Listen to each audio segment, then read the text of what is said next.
Welcome to this special broadcast on Times Network. I have a very special guest with me.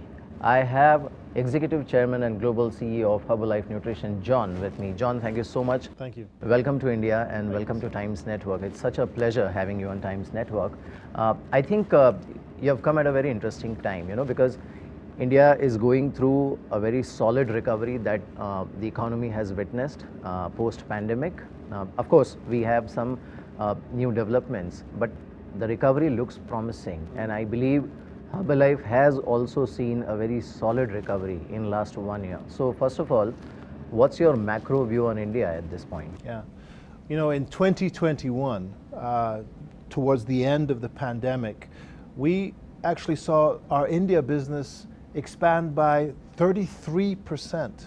It's one of the best performing markets. 33%, yeah, is it? one of the best performing markets in our entire portfolio of marketplaces around the world.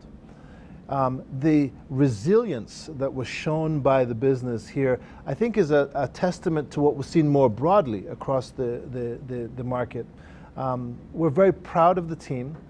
We recognize, obviously, that because it's a business that relies on entrepreneurship, that it's a reflection of, I think, a pent-up demand for ownership of businesses and growth, but it's also a demand, I think, for our products, which are focused on healthy nutrition, immunity, weight management, things that I think were given a highlight during the pandemic. Mm-hmm. In fact, you're right, because what we have seen is a very serious change in the consumption pattern, the way Indians consume things, and there is so much consciousness, there is so much awareness about the health and hygiene, nutrition. Yes. So how do you see that playing out going forward? I think India over the last decade has emerged as a consumer market where people are very focused on health. People are very focused on the safety and the well-being of their families.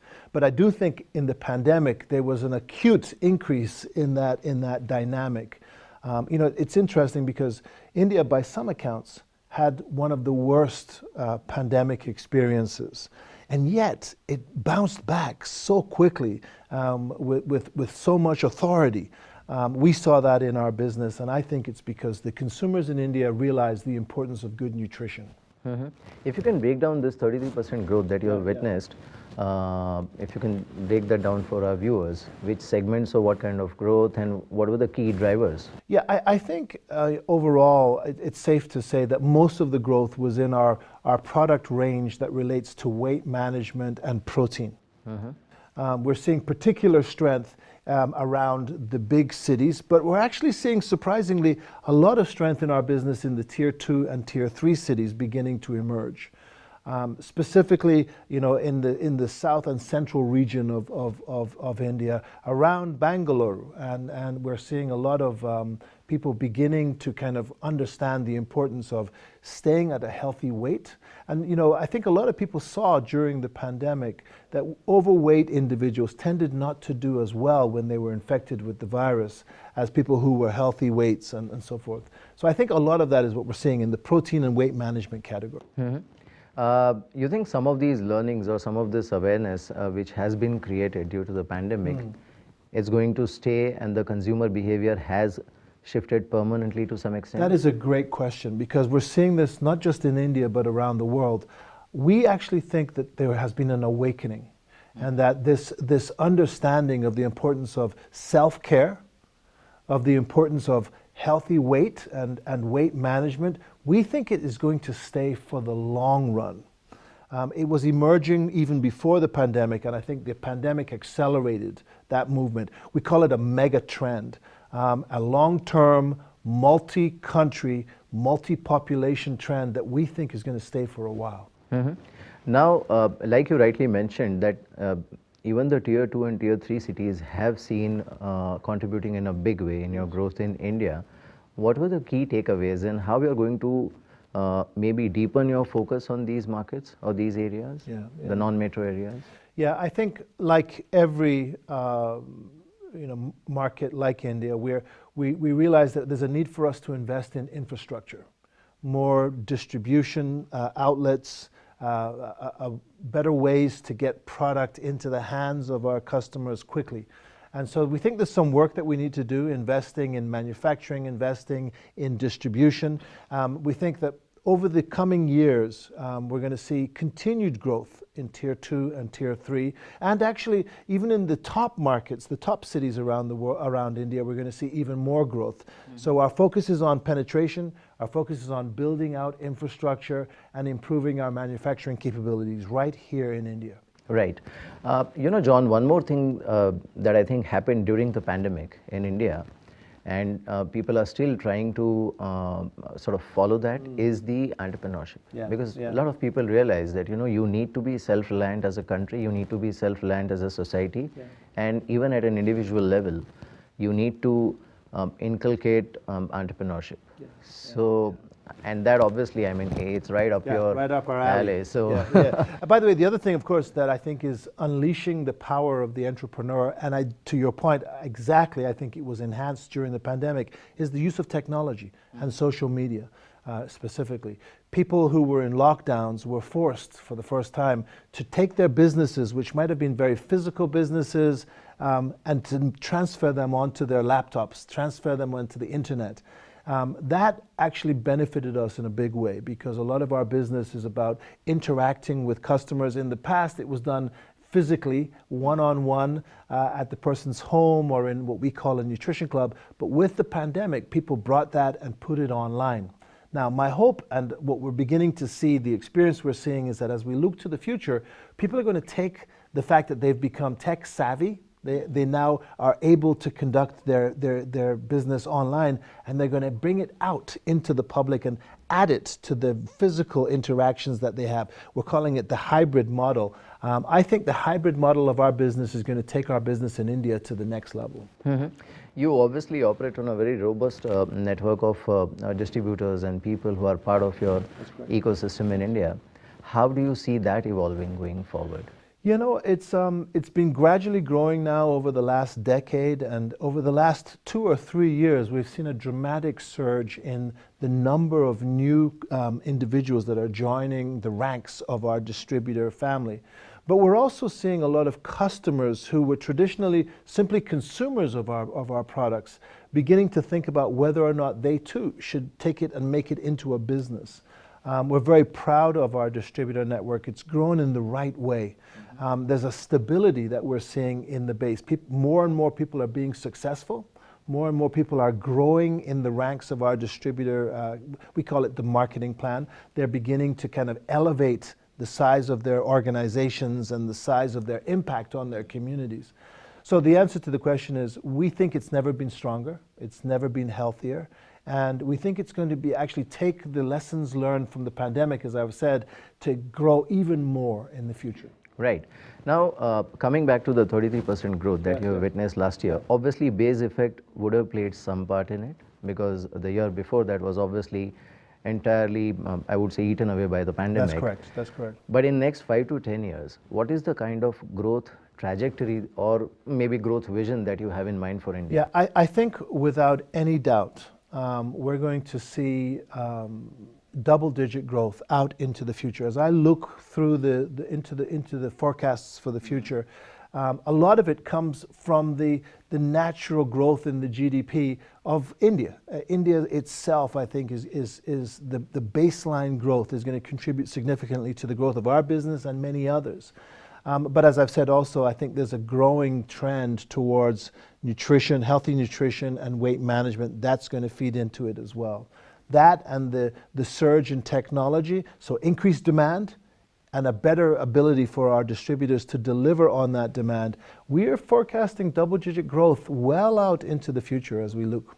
Right. So if I may, put it up correctly for you, I think maybe in India, Herbalife is in a sort of a Goldilocks situation, because you have one, like you rightly mentioned, the fundamental growth or the GDP growth, then you have the changed consumption pattern, then you have the technology adoption that's happening, and then globally, if you look at the trend among large economies, today India is likely to remain the fastest growing economy for next 2-3 years, or maybe even more, the way other countries, large economies are behaving.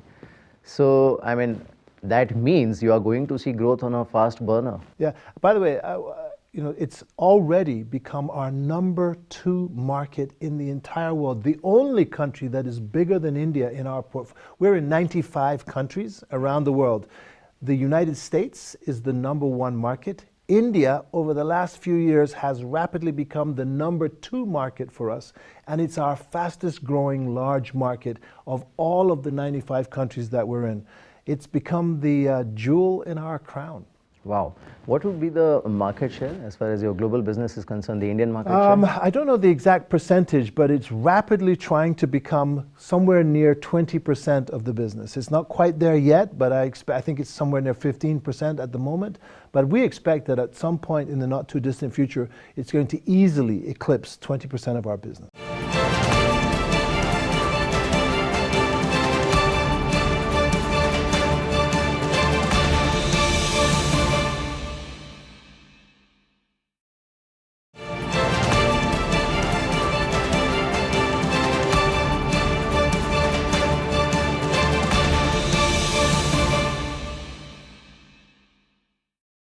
John, the other part is, if we look at the India as a market or even as a society, one part is growing very rapidly or evolving very rapidly, where there is awareness about nutrition, there is awareness about technology, people are sort of adapting to the newer food, I would say, patterns or the technology.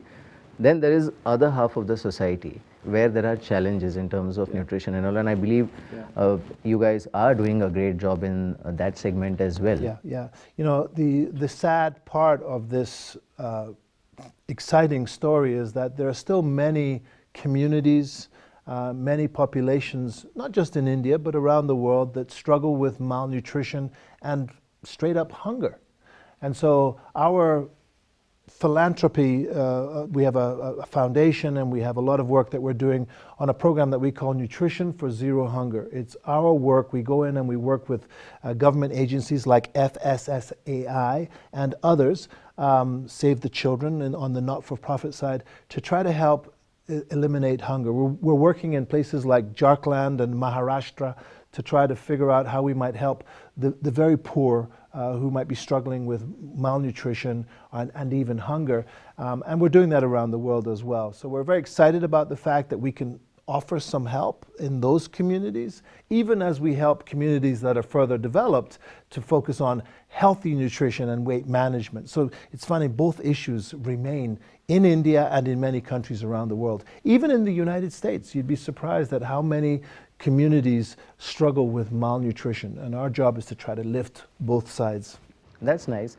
Now, in India, obviously, we have probably one of the fastest growing middle class in the world. We have one of the fastest growing consumer class in the world. We also have one of the fastest growing workforce in the world, so it's very critical that we create enough jobs.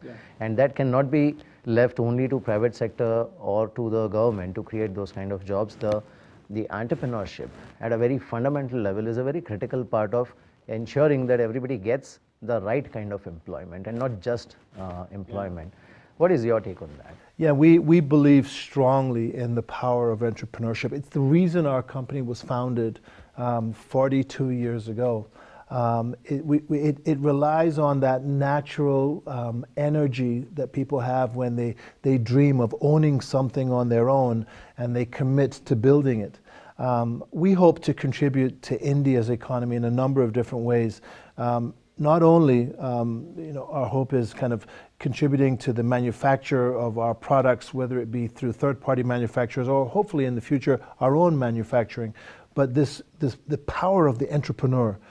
To be the foundation of a strong economy, whether it be young people that are just coming from school and don't have a job, or people that want to do this as a side opportunity, a gig economy opportunity, and then for those that have retired from work and are now looking for a retirement job, we offer the ability for people to start small if that's what they wish, and if depending on their needs, grow as the economy grows. So yes, entrepreneurship is the key to the future, I believe. Right.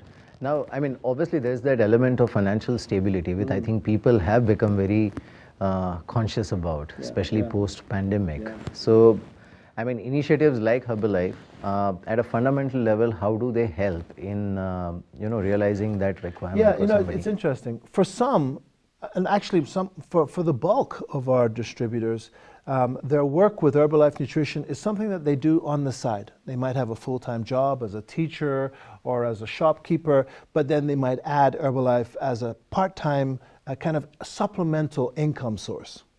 For others, however, they go full-time into our business and build up an entire team down below them and make it a full-time job. So what I love about this opportunity that we offer is it's customizable. An individual can look at their own life circumstance and decide how much of Herbalife Nutrition they want to build into their personal portfolio. Right. John, if you look at the overall growth of health and nutrition sector in India, and you are obviously going to probably lead it in terms of the sheer percentage growth that you will witness year after year. Yeah. So, if you have to sort of summarize your post-pandemic strategy for us, what would that be? Yeah, I think from a business perspective, our post-pandemic strategy is one of trying to make sure that we are spreading the word, so to speak, reaching out to Tier 2, Tier 3, building out infrastructure and offering as many communities access to our healthy nutrition as possible. Obviously, a big part of that is helping people be aware of the importance of healthy nutrition. So many of our distributors are thinking about different ways to reach out into communities that haven't heard the importance of protein, of weight management, of healthy nutrition, just with a view to helping as many people as possible. It's a strategy of communication, it's a strategy of expansion, it's a strategy of building a basic foundation for healthy nutrition for the future. Right. I must congratulate you because obviously you've been named the world's #1 health shake and the #1 brand in active and lifestyle nutrition. How does it feel? It's an honor and it's a privilege to be able to help communities around the world. 42 years, 95 countries. It didn't happen overnight. It's taken a lot of work and many thousands of people around the world that have dedicated themselves to this. But we like to say this, we're just getting started and there's so much more to come. Right. In fact, not many people know, but you have been, as a company, actively supporting the sports and athletes in India, even working very closely with government. Yeah. How's that playing out, and I mean, what is your vision? It's been such a pleasure to support not only amateur but also professional athletes, not only individuals but teams, Olympic committees and so forth. We're especially proud of our support with Virat Kohli. Cricket is one of I grew up in the United Kingdom and watched cricket as a young man, a young boy growing up, and to see the level of cricket that's emerged in India in recent times. And Virat, what an amazing athlete. We look forward to sponsoring even more athletes in the future. Is he your favorite cricketer? He absolutely is. He is without a doubt one of my favorite cricketers. But we're also big sponsors of athletes in badminton and in boxing and in many other sports around the world. So I'm looking forward to seeing what's next. But it's an important part of our business because sports nutrition is actually an important part of our business as well. Right. You think there is an opportunity over there? Because now I think at a society level also there is more awareness and people are looking at beyond cricket in terms of sporting as a profession. Yeah, and people are also looking at fitness. So not just kind of people that are dedicated to specific sports, but a lot of people are beginning to realize the importance of physical activity and fitness in general. And so we're hoping to be a provider of nutrition, not only for the professional athlete and the amateur athlete, but also for people that just want to be more physically active. And so we have a sports nutrition line that serves all of those people. Right. Are you looking at some inclusion of some new geographies within India? I mean, if you have to expand your network and reach, how will that play out maybe in next 2 years? Yeah, so obviously our hope one day is to reach every community in India. Clearly, I think there's work to be done, and we can't go faster than the growth in consumerism will allow. We have to wait for the communities to kind of catch up with the big cities.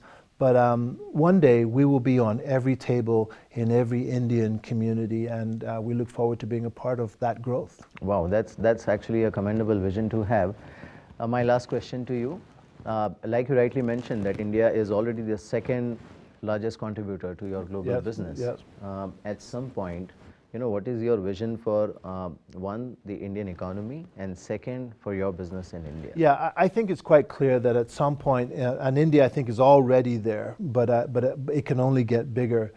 India is going to be a dominant player in the global economy. I think in the near term, it's very clear to us that it continues to kind of exhibit some of the fastest growth. So it's in terms of growth, it is an entirely exciting story to tell. For our business, I actually, without a doubt, believe India will one day be our biggest market. I plan on visiting regularly to try to ensure that happens. It's an exciting market, not just because of how fast it's growing and how big it could one day be. It's an exciting market because it's also a market that's filled with color and innovation and excitement and creativity. And there's so much that we're learning around the world from the Indian experience. New flavors, new packaging, new approaches to our business that we're exporting to other parts of the world. So it's going to be not just a contributor, I actually think it's going to be a leader in our business as we look to the future. Right. John, this interview is happening just before the biggest economic event that happens in India, the India Economic Conclave that we do at Times Network. And this year we have a very interesting theme. It's called the Great Indian Democratic Dividend. So we are the largest democracy. Yeah. We also happen to be the fastest growing economy, large economy. So that's a sweet combination to have. What is your message to our viewers? Wow. By the way, I think it's an amazingly appropriate and timely theme. I hope I get to participate in some way, at least, at least be able to watch the proceedings. I've participated in some of your work in the past and found it to be extraordinarily valuable. So I look forward to participating. I think the theme is the perfect theme for this time. And I have no doubt every year as you do these events that you're going to become increasingly valuable to the discussion, to the debate, and ultimately to the decisions that are being made across the country. Right. John, it was a pleasure having you on Times Network. Pleasure was mine. Thank you so much. Thank you. Always a pleasure. Always a pleasure. Thank you so much.